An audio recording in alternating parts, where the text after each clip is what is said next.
Perfect pitch is bad, but you won't admit it. Look, it's bad for some reasons and good for other reasons. Make no mistake. The final verdict of how any one person weighs those pros and cons is highly personal. And so this video is not here to insist that everyone watching come away with the conclusion that you must think perfect pitch is an overall net bad. But if anything, what this video will do, as opposed to all the other perfect pitch videos that came before it, is that this video will identify some of the drawbacks which are not often discussed, if not passionately dismissed by the perfect pitch lobby. So in part 1 of this video, we will quickly breeze through the commonly discussed benefits of perfect pitch and explore the ways that they are in some cases a tad overrated. In part 2 of this video, we will dive into the drawbacks, which are at times downplayed by some. And finally, in part 3 of this video, we will identify the crucial fallacy in Adam Neely's perfect pitch commentary. Alright, so let's start here in part 1 of the video with a breezy review of the benefits, the perks of perfect pitch. Some people you ask about perfect pitch, the first thing that they will say is that it's a cool party trick. So right off the bat, that's just a novelty aspect, is that a human is doing what for most people would be required by a tuning device machine. Now there's a YouTube video by one Michael Jesse, which is called Why Adam Neely is Wrong About Perfect Pitch. And that's where I heard it described as a quote-unquote party trick,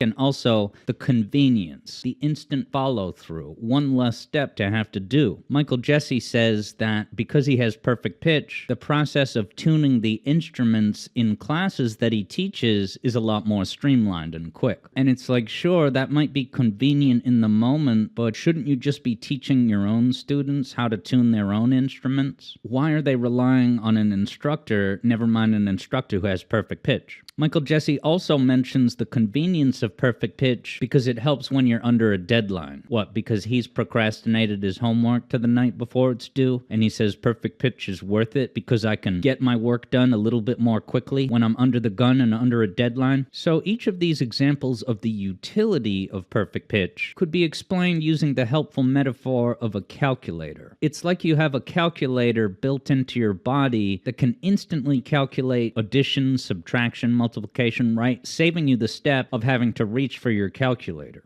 But having that ingrained Insta-calculator will not help you at all in an engineering class, or really any advanced mathematics class, because once you get to the college level, a calculator comes as standard aspect of every class. You have to know the formulas and the rules and the steps to solve some of this more complex algebra. A calculator doesn't really further you on that goal. It only removes some of the rote, tedious work done in these manual calculations. Okay, so as much as Michael Jesse's video appears to celebrate the special feeling and value of hearing your friends jamming, and now you're going to join in with them and you can just jump in without breaking stride, boom, you're in there. So if you're describing it as it's just some special feeling, well that's not much. That's almost tautological. I do not have perfect pitch, but with my ear training and ability to recognize intervals, I could join in on a jam session almost as quickly and easily, because finding the tonal center of any given piece of music is really not hard at all once you've gone through sufficient training and level of experience. Okay, so presenting the convenience and thrill of being able to jump in on a jam session, you could definitely say that that's a positive, but now we have to weigh it against the very different negative drawbacks. So one of the commonly cited drawbacks is that if you have perfect pitch and you know exactly what the note A sounds like, well, if you're now singing in a choir in a song that's in the key of A major, but some of the people singing are a little bit flat and that kind of throws off all the group, and now a lot of the choir has drifted down a little bit to a microtone or two below the actual frequency value of A where it's supposed to be. Now someone with perfect pitch will notice the discrepancy, but many others in the choir might not necessarily notice that, because those people without perfect pitch are not aware of or processing exact values necessarily. They are only perceiving and feeling intervals, right? Ratios across values. Because a major third from A to C sharp is going to sound functionally very similar to going from like 2 microtones below A to 2 microtones below C sharp. Now, while recording this here in the studio, I have the live audience on the other side of the plexiglass, and I can see their chats. The third Bruno says that phenomenon of a group of singers drifting slightly out of tune has happened to Bruno when singing the Happy Birthday song with family. So if you're the only person singing that has perfect pitch, you may be the only person who's experiencing it as off, as not quite right. Yuck.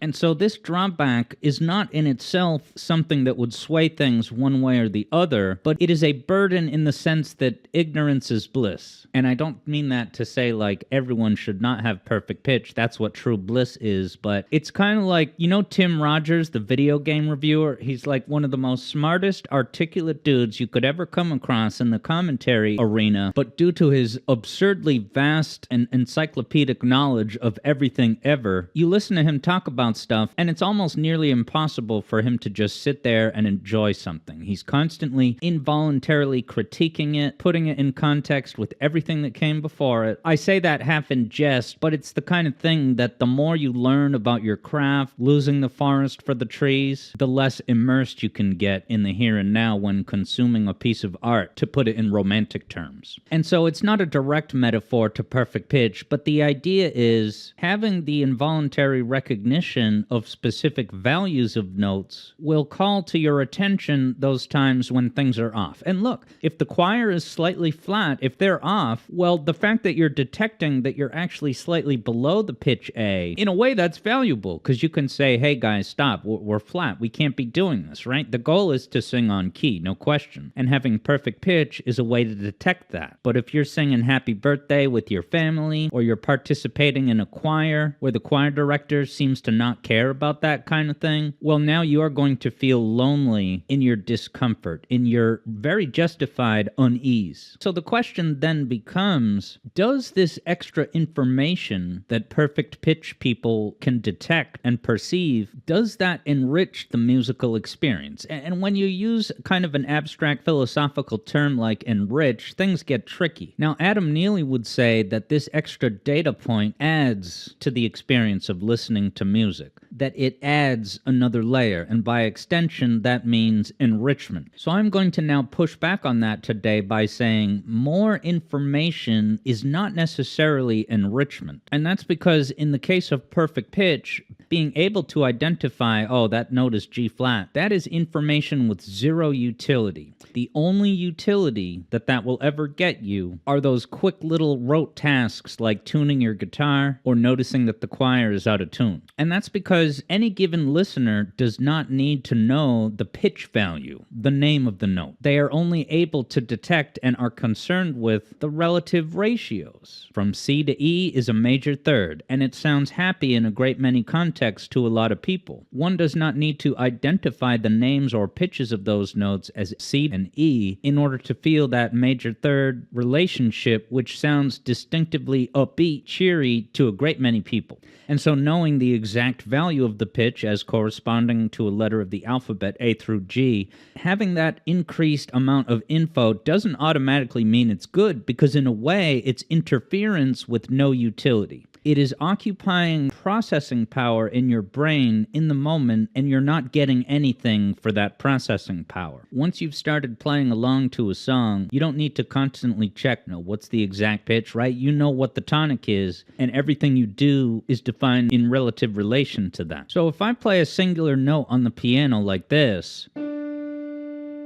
and someone with perfect pitch is able to tell me that the name of that note is D, well, the unfortunate reality check is that the note D has no identity. There, I said it. The note D has zero identity. Because the way that you experience D will only ever be established by where that D stands in relation to the tonic of the song. If you're in the key of G major, well, now that D is going to be a strong, sturdy, perfect fifth. And if you're in the key of B, well, now that very same pitch, that note that we call D, is going to serve as the minor third interval. And so playing D, the note alone in a vacuum, has no inherent properties on an objective evaluation. So, objective properties that exist in reality aside, a great many people with perfect pitch do, in fact, have perceptions and experiences of certain keys. A subjective perception where if I play a major triad, there's a major chord in C, but now I'm going to play a major chord in E.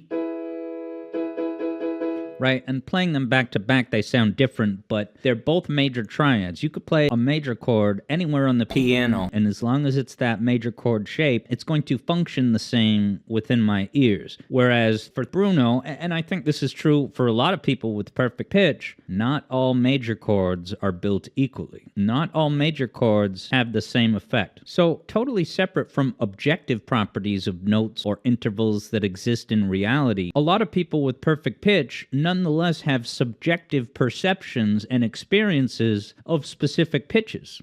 Like for me, as someone who does not have perfect pitch, you could play a major chord anywhere on the piano, and for me a major chord is just a major chord. There is no properties I can identify or distinguish between a major chord in C or one in E. Okay, so, but for some people who do have perfect pitch, that situation will be different. Not all major triads sound the same, and maybe they have a preference making an F major chord as opposed to an E major chord. They prefer the sound of F and they can tell that it's different. And it may be difficult to describe or convey how they experience that differently, but they do nonetheless feel it and perceive it. And I totally believe that. I'm not discounting their subjective experience, but that's precisely what it is. It's subjective qualia, which is all well and good, but the fallacy that some perfect pitcheteers fall prey to is that they fixate on their own personal subjective perceptions of individual pitches, and they start to use that as an ingredient of the music that they're writing, thinking that that feeling or emotion is going to be conveyed to others, when any given person who has perfect pitch might have totally different preferences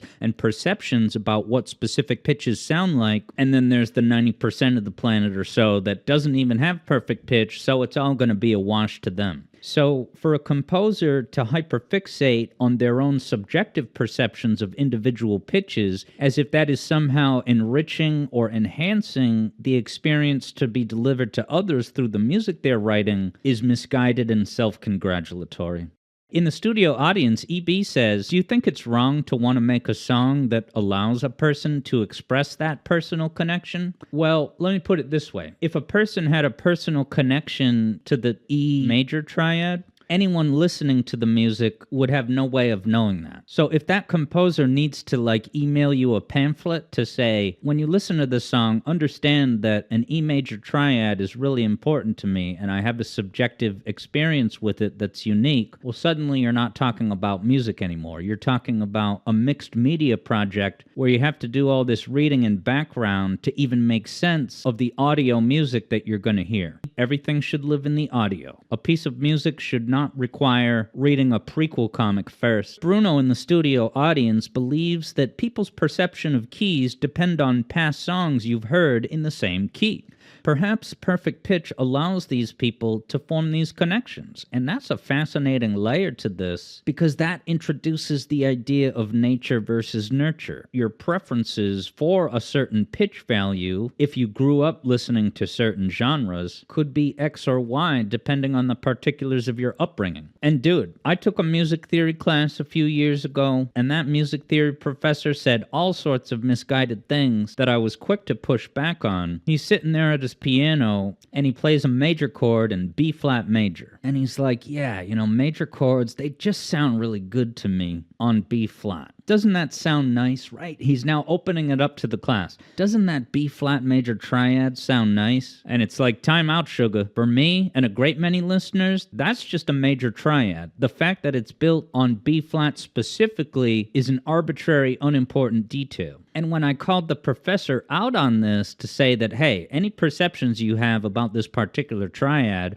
are totally going to be lost on the listening audience, he turns around and says, well, when I compose music, it's really just for me, so that's what matters. It's like, hold on, are we not taking a college class so we can enhance our education and participate with the economy, get a music job, working with others and creating pieces of music that others will listen to? If so, how is any of this arbitrary subjective information relevant at all? It's not. And so I would extend it to say that if that information has no practical utility, well, there's an opportunity cost. There's an opportunity cost in your brain because your brain is like a CPU quad core or whatever. It has a limited amount of processing power at any given moment. And so if your brain is having to do that extra layer of processing information and thinking to notice and recognize and be conscious of the specific value of a note as revealed by perfect pitch, well, that's giving your brain one extra thing to do. And I'm not saying that's going to slow you down and trip up your entire flow in a jam session, but it's info brought to your awareness that is not needed in the moment, and any amount of awareness that it takes detracts from the things that you should actually be focusing on your fretboard or whatever. And so I liken this to the fact that many years ago I had to take a webinar for work about efficient conversation management at business events, having better conversations, maintaining eye contact, because I would have conversations in the past where I was constantly stumbling over my words, and it didn't instill any confidence. And one thing I organically discovered in the course of field experience with the things that I had picked up from this webinar is that if I made it a point to maintain eye contact with a person that I was talking to, and I successfully acquired the habit of not constantly having my eyes wandering around the room, because I am only looking at the person's eyes and their face and giving them that direct attention, my eyes are not wandering throughout the room and constantly processing new information. Oh, there's an umbrella over there.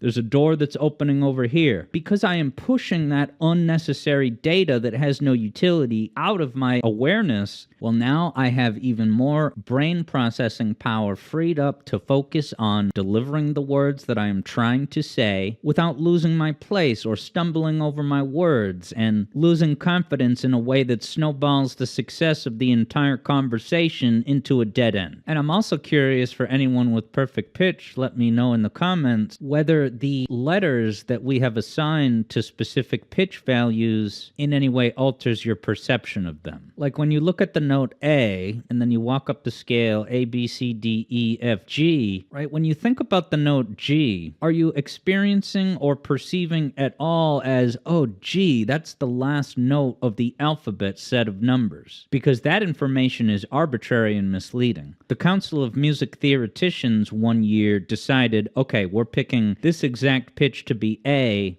and all the other notes that we use are going to be defined in relation to that. But a G is no more 7 than A is, depending on what the tonic of the song is. If the song is in the key of G major, well, now G is 1, and they could have just as easily selected the note that we refer to as A to be G instead. And so when I think of people importing all of their associations with specific letters into their composition and music listening process, that's bizarre and concerning, because that is importing totally irrelevant, artificial, man-made created data into the very basic and straightforward concept of hearing music. And so to bring in all of these artificial and unrelated, just meaningless associations, and then fallaciously attribute these things as attributes of identity, that is fallacious and masturbatory. And it's a fool's errand to think that you are communicating these feelings to anyone else, never mind mistakenly perceive them to be inherent properties of the notes themselves. And I've heard people describe that another drawback of perfect pitch is that you will inevitably lose it. When you reach a certain age and your body is deteriorating, perfect pitch is an ability that gradually goes away. And so I know a lot of people are preoccupied with that, and there was the example of the one guy who had integrated his ability of perfect pitch into his musical identity. It was fundamental of the way that he thought about music and the way that he composed it.